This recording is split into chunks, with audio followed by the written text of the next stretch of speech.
May isang babae na kilala sa kanilang probinsya bilang mabuting ina. May mga anak siya na pawang magaganda at gwapo, maayos ang itsura at masayahin. Lagi siyang kinaiinggitan ng ibang ina. Pero may isa siyang anak na hindi niya matanggap. Hindi niya alam kung bakit pero sa tuwing nakikita niya ito may bigat sa dibdib niya.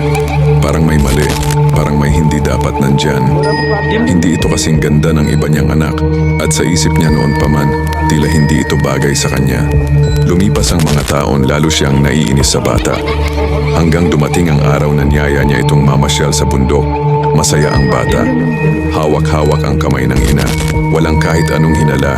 Habang pataas sila, unti-unting lumalalim ang katahimikan. Ang hangin sa bundok ay malamig, mabigat, parang may nakamasid.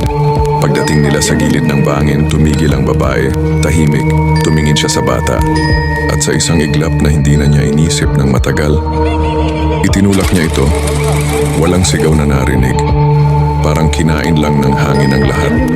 Pag-uwi niya, wala siyang sinabi. Wala ring luha. Pero simula noon, may mga gabi na hindi siya makatulog. May naririnig siyang mahihinang boses, "Mama." Akala niya guni-guni lang. Hanggang sa lumipas ang panahon na buntis siya muli. At nang ipanganak niya ang bata, ibang-iba ito. Napakaganda. Parang perpekto. Parang kabayaran sa lahat. Ngumiti siya.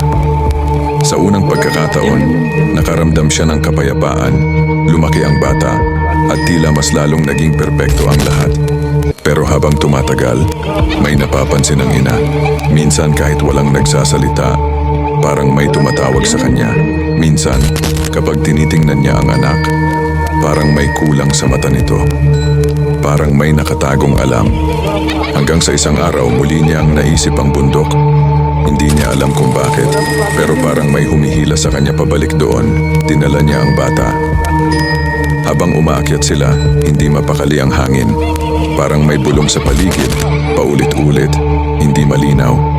Pagdating nila sa gilid ng bangin, huminto sila. Tahimik, biglang nagsalita ang bata. "Mami." Natigilan siya, hindi pa rin nakatingin ang bata sa kanya. "Mami, alam mo ba kung bakit ako maganda ngayon?" Parang nanigas ang katawan niya. Unti-unting lumingon ang bata. Ngumiti ito, pero hindi normal ang ngiti. Masyadong pamilyar. Para hindi mo na ako itulak ulit. Biglang bumigat ang hangin at sa likod ng bata, parang may anino ng isa pang bata nakatayo lang, nakatingin din sa kanya. Isang bata na matagal na niyang sinubukang kalimutan. "Hindi ako nawala, Mami." Bulong ng boses sa hangin. "Hindi ka lang handang maalala." Napaatras ang babae. Nanginginig. Pero ang pinaka nakakatakot, wala siyang sigurado kung ang anak ba niya ngayon ang nagsasalita o ang nauna niyang anak na matagal na niyang itinulak sa bangin. Aral, minsan hindi ang nakaraan ang bumabalik. Tayo ang hindi makaalis sa ginawa natin hanggang sa maging bahagi na ito ng ating isipan o ng ating katotohanan. Mommy, don't push me.